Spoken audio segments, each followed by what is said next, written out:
invitación de la Secretaría de Salud local sigue abierta para que acuda a los módulos de vacunación contra la influenza. En este contexto, la Asociación Nacional de Farmacias informó que se encuentra ya preparada con medicamentos para los padecimientos de invierno. Veamos.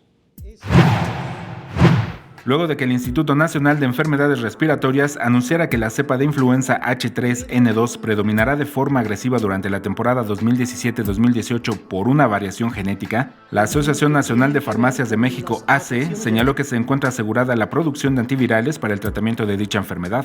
500,000 unidades ya disponibles para cubrir una primera demanda, pero hay la capacidad, y este es algo muy importante que nos da el fabricante, de poder responder en caso de una mayor demanda. Tiene la capacidad técnica y de logística para poder atender la demanda.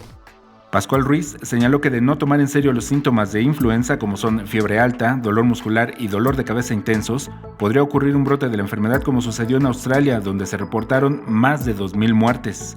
Señaló que el origen de este padecimiento es viral, sin embargo, de no atenderse a tiempo, puede acompañarse con infecciones de bacterias, por lo que se administran antibióticos, los cuales no son tratamiento para la influenza.